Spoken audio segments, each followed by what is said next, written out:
In a kingdom wrapped in endless snow, where even the sun seemed too afraid to shine, there once lived a prince whose words could move mountains or destroy them. They called him the Prince with a Golden Mouth, not because of beauty or charm, but because every word he spoke carried power. His voice could inspire 1,000 hearts, heal the weary, or ignite flames of rebellion. His speeches were like music woven with destiny. But what no one knew, what no one dared to whisper, was that beneath his golden voice lived a heart growing darker by the day, poisoned by pride, loneliness, and the weight of being heard but never understood. If you believe that kindness, forgiveness, and second chances still have the power to change lives, then take a moment to like this video, share it with someone who needs hope today, and subscribe to the channel so more hearts can find their light again.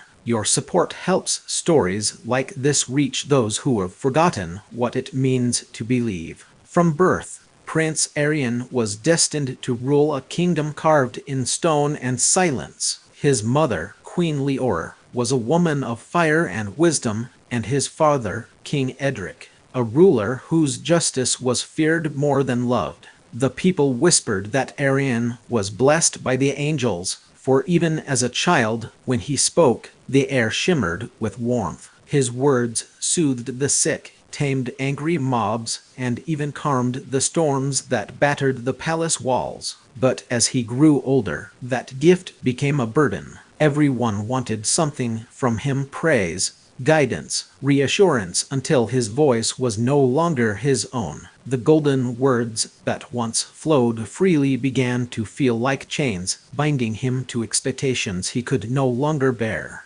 When Queen Leora died one bitter winter, the music in Arian's soul turned to silence. His voice still moved nations, but his heart was frozen. He spoke at her funeral with perfect grace, every word flawless, every sentence strong, but when he stepped away, not a single tear fell. The people called him a pillar of strength, but deep within, he knew he had become hollow. He began to believe that love was weakness, that emotions were for those who did not understand the weight of power. Months turned into years, and the young prince became a man whose golden voice was both a gift and a curse. His speeches brought peace between warring lands, yet every night he would stand before the mirror, staring at the mouth that the world adored and hated it. He had used it to comfort others, but never himself. He had built bridges with it, but none that reached his own heart, and slowly his gift began to fade. His voice grew strained, his words lost their warmth. The people noticed but did not dare speak of it. They only bowed deeper, praising him louder, trying to keep alive a flame that was dying before their eyes. Then one night, as snow fell heavy across the kingdom, Arian wandered out of the palace in disguise. He wanted, for once, to hear what people said when they did not know the prince was listening. In the narrow streets of the lower city, he heard laughter, the crackle of fire, and voices full of life, the kind of voices that spoke freely, unburdened by crowns or expectations. But he also heard pain. He passed a widow crying over her frozen bread, children shivering in doorways, and an old man coughing in the cold, whispering, "If only the prince's golden mouth could bring us warmth instead of promises." Those words struck deeper than any sword. For the first time, Arian saw what his palace walls had hidden. His speeches had filled the air, but never the hearts of his people. That night he returned to his chambers and could not sleep. The voice that once ruled nations trembled when he whispered, "What good is a golden mouth if it speaks to a broken world?" The next morning he went to the royal hall, stood before his council, and declared that he would travel the kingdom in secret to understand the life of his people before wearing the crown. His ministers called it madness. His father forbade it. But for the first time in his life, Arian didn't listen. He wrapped himself in a traveler's cloak, took no guards, and vanished beyond the palace gates. For weeks, the prince walked among his people as a stranger. He worked in fields, slept in barns, and listened more than he spoke. He met a farmer who shared his last loaf of bread without knowing he was feeding a prince. He met a mother who sang her child to sleep though hunger hollowed her cheeks. He met a blind minstrel who told stories that made entire villages laugh,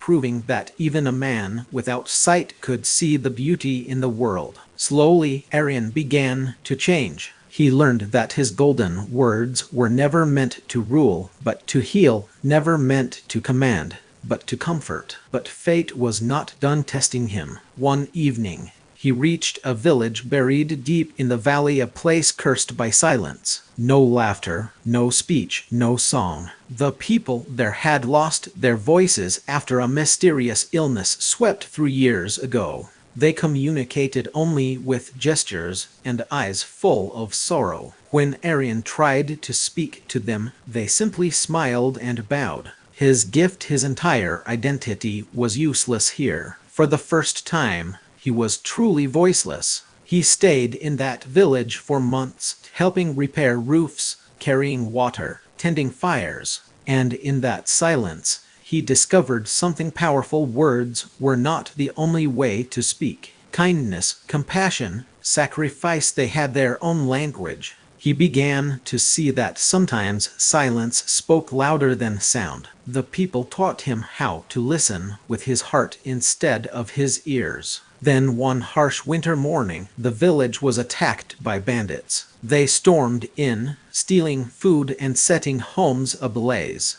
Arian tried to reason with them, but his words were drowned by chaos. When one of the bandits raised a blade toward a child, something inside him shattered. He threw himself in front of the child, taking the blow across his shoulder. As blood spilled into the snow, he screamed not in fear, but in truth. His voice burst out like thunder, powerful and golden again, echoing through the valley. It was not her speech, not her command, but a cry of pure love and defiance. The sound was so fierce that even the bandits froze. The mountains seemed to carry it across the skies, and when it faded, the silence that followed was sacred. The bandits dropped their weapons and fled. The villagers gathered around him, tears streaming down their faces.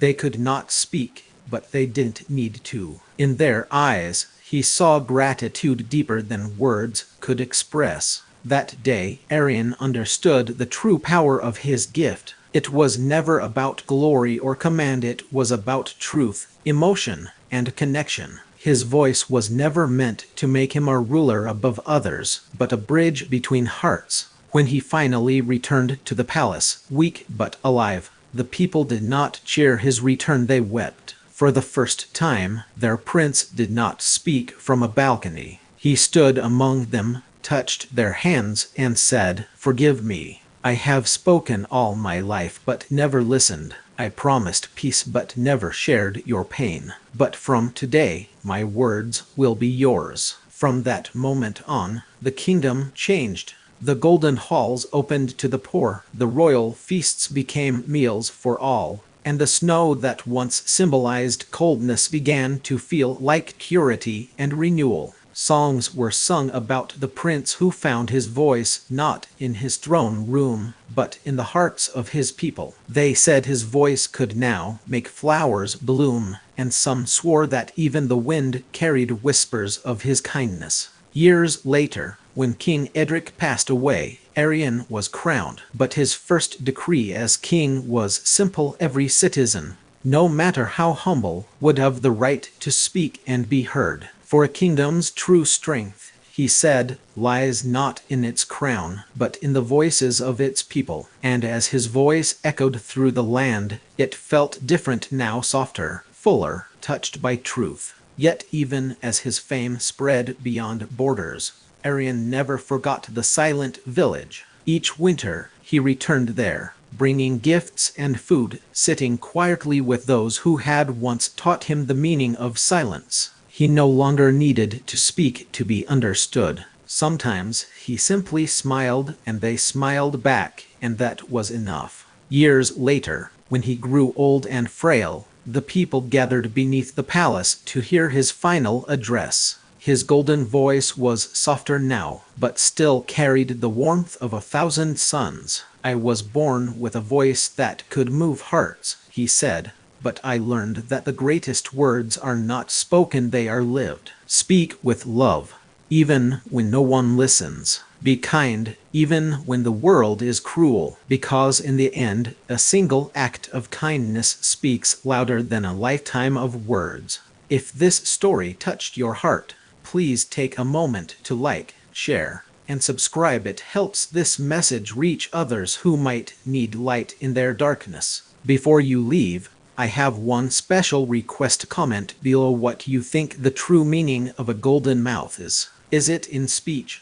or in the heart that guides it? And as the final snow of that winter fell, the people of the kingdom said they could still hear the prince's golden voice in the wind, soft, eternal, and full of love. The voice that once sought power had finally found peace.